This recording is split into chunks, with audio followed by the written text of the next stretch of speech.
মসজিদের পাশে মাটি কাটতেই বেরিয়ে আসলো ২৫ বছর আগে কবর দেয়া এক ব্যক্তির অক্ষত মরদেহ।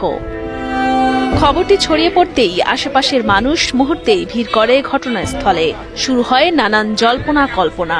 এলাকার অনেকেই বলেন এটি আল্লাহর কুদরত, আবার অনেকেই বিশ্বাস করছেন পরহেজগার বান্দার প্রতি জান্নাতের ইঙ্গিত হিসেবে। নতুন কাপড় মনে ২-৩-৪ দিন আগের পোতানো লাশ, এরকম লাশটার কাপড় যেটা ছিল একদম ফ্রেশ, কোনো ময়লা টালা ছিল না, কোনো স্পট নেই। আর লাশটা মনে হয় ২-৩ দিন আগের লাশ আর কি। কাপড়ে কোনো স্পট নাই, একদম কাপড় ফ্রেশ।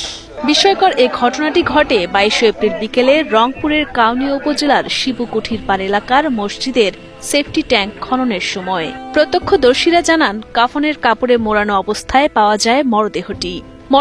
২৫ বছর আগে বার্ধক্যজনিত কারণে মারা যাওয়া এই মসজিদের মুয়াজ্জিন হোসেন আলী মুন্সির। স্থানীয়রা জানান, জীবিত অবস্থায় পরহেজগার মানুষ ছিলেন হোসেন আলী মুন্সি। মৃত্যুর পর তার ইচ্ছা পূরণ করতেই মসজিদের পাশেই তাকে দাফন করা হয়। দাফনের দীর্ঘ ২৫ বছর পর মরদেহটি ছিল অনেকটা মমির মতো শুকানো। তবে কাফনের কাপড় ছিল একেবারে পরিষ্কার ও পুরোপুরি অক্ষত। খুবই ভালো ছিল লোকটা, অনেক ভালো ছিল। আমরা ছোটবেলায় এই জায়গায় স্কুল পড়ছি, আমাদের কিন্তু ডাকছে, আমরা ডাক শুনছি। আমি দেখতে আসলাম যে আমার দাদু ২৫ বছর আগে মারা গেছে। আমি দেখিনি, ছোটবেলায় দেখছিলাম। এখন আমার দাদু দেখলাম যে যেইভাবে মাটি দিছে ওইভাবেই আছে এখনো আমার দাদু। আমি দেখতে পারিনি, আজকে আমি দেখতে আসলাম, শুনলাম আসিয়ে। খুব খারাপ লাগতে আছে যে আমার দাদু দেখতে পারলাম না আসিও। ২৫ বছর আগে মারা যাওয়া হোসেন আলী মুন্সির অক্ষত মরদেহ দেখতে ছুটে আসেন তার পরিবার ও স্বজনরা। পরবর্তীতে মরদেহটি তুলে পার্শ্ববর্তী কবরস্থানে দাফন করা হয়। আমার বাবা হয় ২৫ বছর আগে, সে বৃদ্ধ ছিল। এখন এই তো এখানে মাটি কাটতে একটু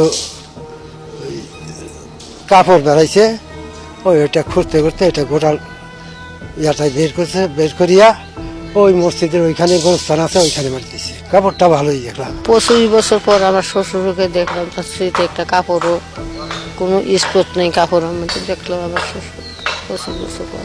আর আমার শ্বশুরের এটা যা আছে, এটা আল্লাহ তাআলা আমাকে দেখাইবে, ভালো লোক মানুষকে দেখাইবে। দেখলে ভালো লোক ছেলেই দেখি দেখাইছে। স্থানীয় মসজিদের ইমাম মিজানুর রহমান জানান, যারা ঈমান ও আমলের উপর মৃত্যুবরণ করেন, আল্লাহ তাদের ইহকাল ও পরকালে করেন সম্মানিত। ঘটনাটি তারই ইঙ্গিত বলে ধারণা তার। অবশ্যই ইমানদার ব্যক্তি ছিল এবং দুনিয়াতে ভালো কাজ করছে, যার কারণে তার এই অবস্থা, বা তার কাপড় বা তার যে লাশটা বা ছিল